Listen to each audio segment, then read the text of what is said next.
What's at the top of your worry list, I guess? I don't know that I have a worry list. I'm excited. You know, I think no matter how long you do this, you love game week, right? That's what we do. That's what we do 365 days a year just to get to this week, right? And so it's exciting. What's really exciting is watching the kids, you know, watching the guys. The guys, they're tired of camp. They're tired of beating on each other. And when you open with a game that's got this much buzz about it, it's really fun for the kids. So it's fun for us old guys too. So I enjoy it, but another game week. So another year, another game week. I'm excited about it. What areas do you think are going to be where you maybe you're the most confident to see improvement? I just think overall defensively we'll be a much better unit than we were. This is a great opening game, right? Because this is such a talented offensive group that we're going to see when you play a quarterback like Spencer Rattler. They check your oil quick. And so I think it's a great opener for us to see where we stand. I feel good about us being a more consistent defense than we were last year.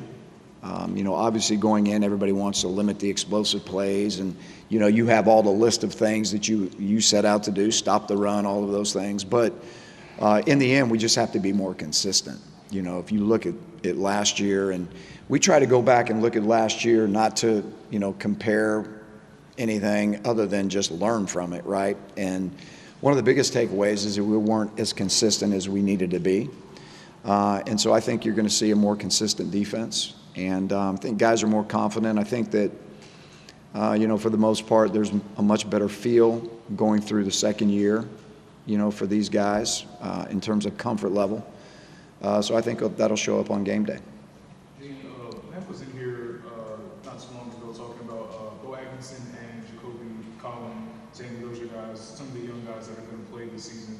When you watch them, what are some things that they've kind of improved on? What just sticks out to you about what they're doing? I love Bo's work ethic.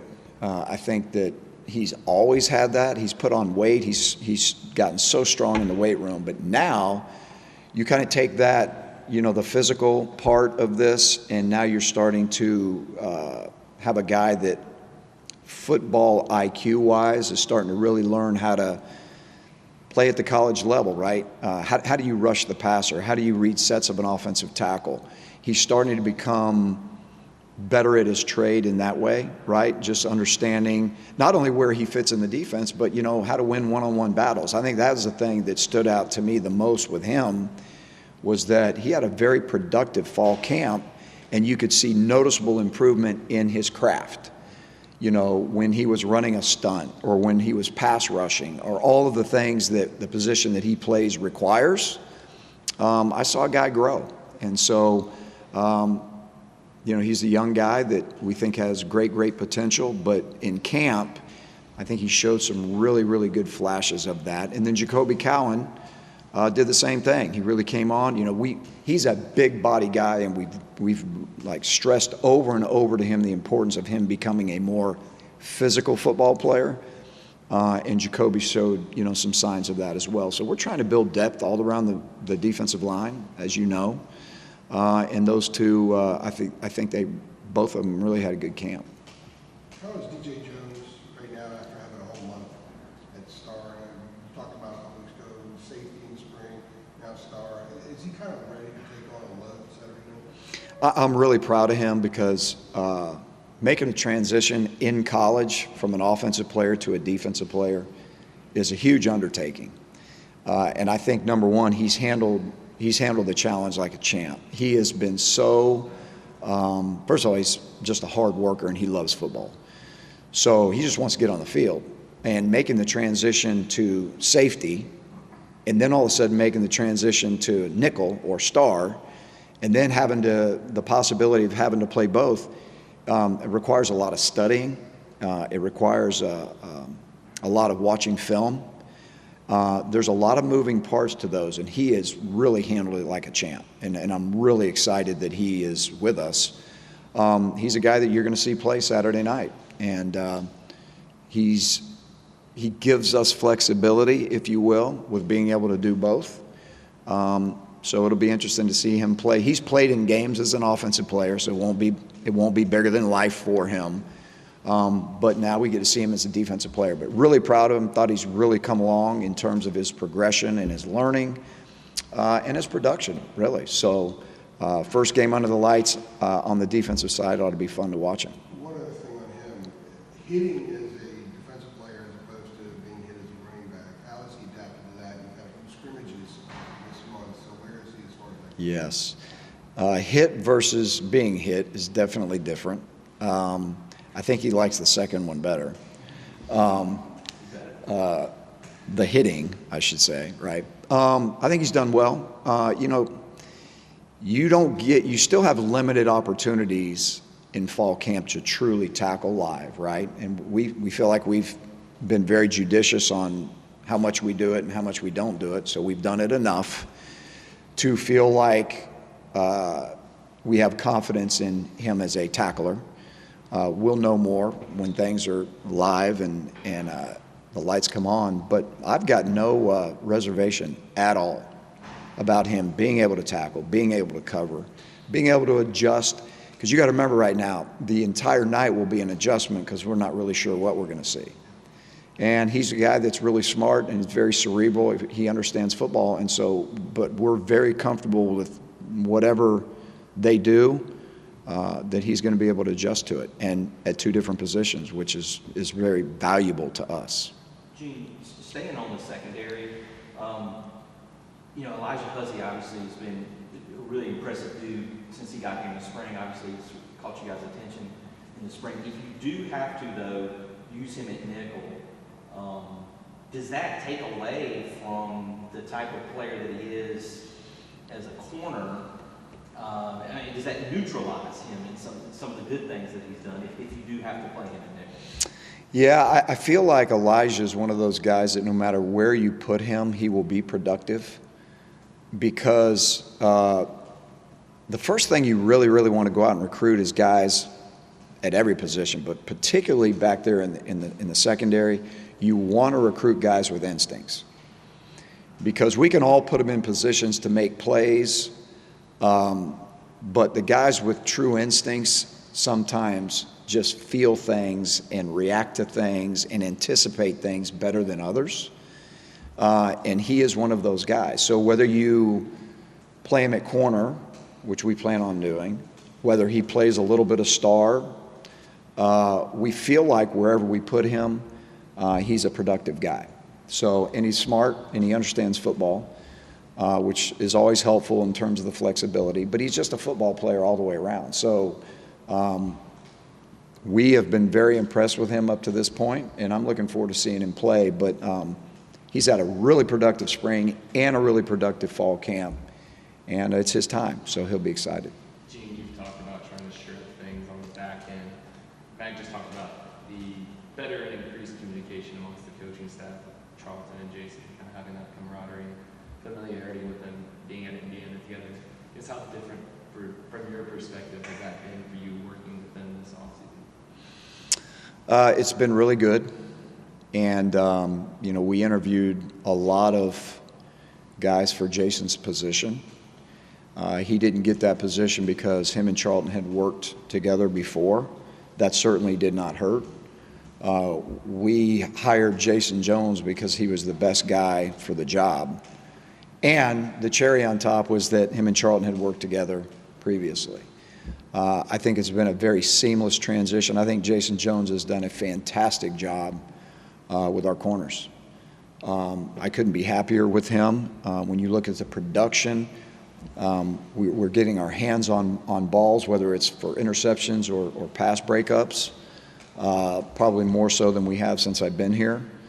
And he's just done a great job with those guys. So it's always a plus when you have two guys that have to be on the same page that are essentially working together on the practice field all the time.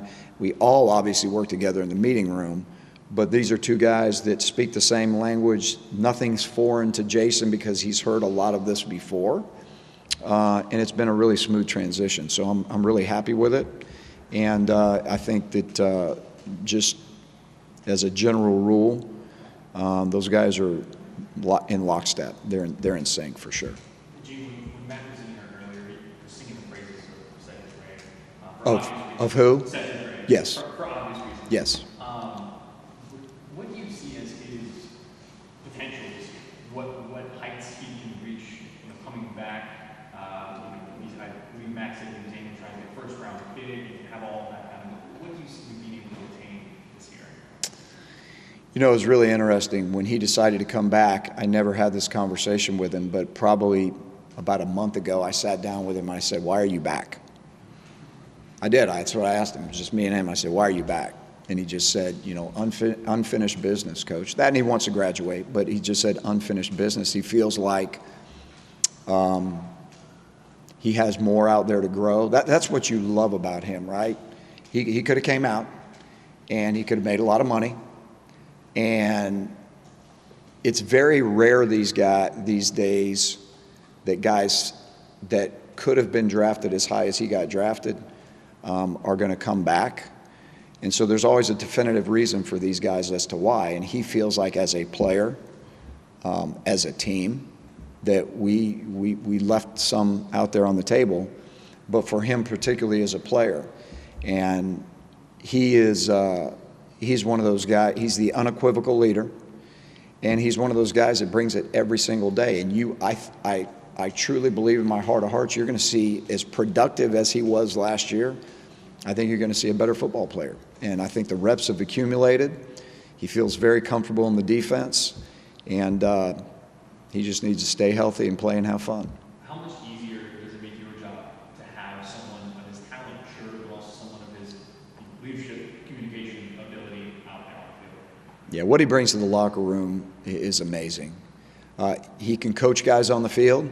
He can actually get on other players like a coach would, and he is received as a coach from the other players. So again, when you're just talking about building a culture defensively, those are the kind of guys that you want in place, right? The guys that can be, as we all know, player-led teams are the teams that do the best, right? That's where, in all the great teams that I've been on, every one of them have been player-led. And they've been led by guys like said, who have the ability to do what I just said. Get on a player, coach them, get on them. If they're not doing right, push them.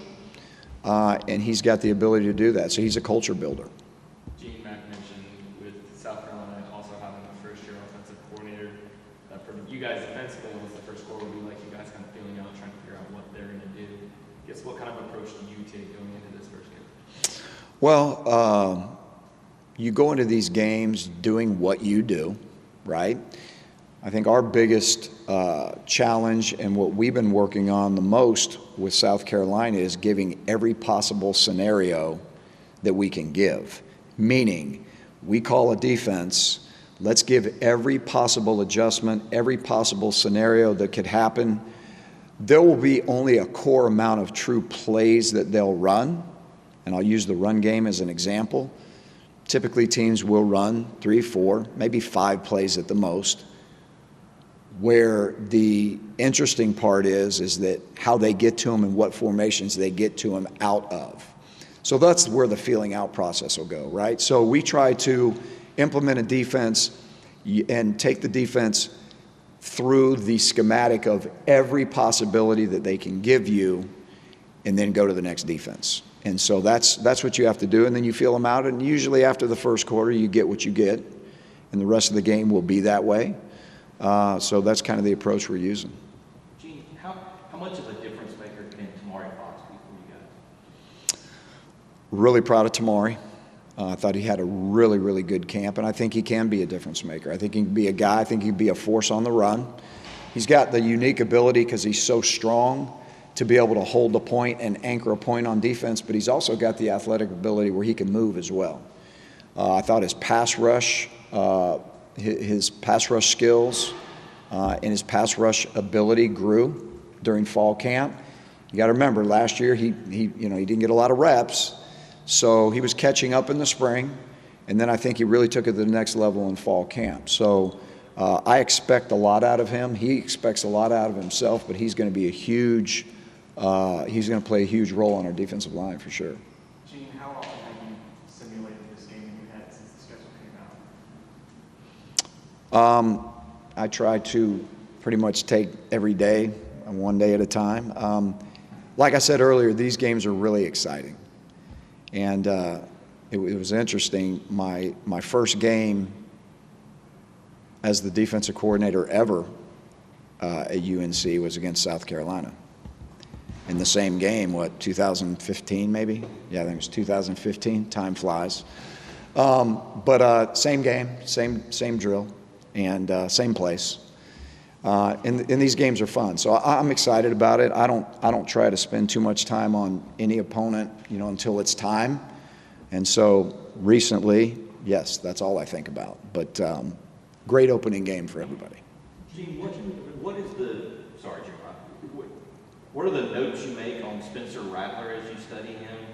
And, does he remind you of anyone that you all have faced recently, maybe last year, just how they use, well, they've got a new OC, I was going to say how they use him, but the way he plays, does he bring anyone to mind? And just what are your sort of the high points you've hit on with him? Yeah, I don't know that he brings anybody to mind. He's unique unto himself because he brings so many things to the table. He's got an amazing skill set, athletic ability-wise, right? So number one, when you watch him, you're trying to figure out what will they do with him, because he can do so many different things, right? He's very dangerous when he gets outside the pocket. He definitely has the skill to be able to be part of a run game if they choose to use him in that capacity. Throws an amazing deep ball. I mean, he throws like the last 3 games of the season last year, Tennessee, Clemson, Notre Dame. He was on fire right now with just the way he was, his accuracy down the field throwing the football was amazing. I don't care if it's back shoulder throws, always throwing guys open, meaning they never had to break stride on the run to catch the ball. So he did a great job of throwing the deep ball. And so there's just so many things that he does when he's confident, like he was in the last several games of the season. There's nobody better. I mean, he threw it that well. And again, if they complement that with a run game, which I surely feel like Coach Beamer is all in on running the ball, and you complement, what his talents are with a very good complementary run game, you got yourself a tall order to stop a guy like that. But he's very athletic, just incredible last 3 games, and his confidence is sky high, I'm sure. And I'm sure they'll do a lot of the same things with him that allowed for that success. So, but it'll be a great challenge for our secondary, for our entire defense right now when you play your first game against a quarterback like this, who is a definite draft pick. Last one for Gene. Yeah, Meg and Chip had discussed this, so I kind of wanted to ask you the NCAA rule change of the running clock after first downs. Is that anything that you kind of factor into preparation? I know defense isn't as much about calling plays, getting plays out, but is that anything that you kind of factor in or think about? Not necessarily. We know it'll shorten the game. There's some situations where it may factor in, but for us, so many offenses are tempo and anyway, they're running a play, they're getting up there and they're snapping the ball, and we expect this week we expect a lot of that as well, tempo. So our deal is always hurry up, get the call, line up, and get set, no matter what's happening with the clock. Obviously, at the end of games or halves, then it comes into play, where it's back to the old rules. But as far as during the lion's share of the game, it doesn't really bother us.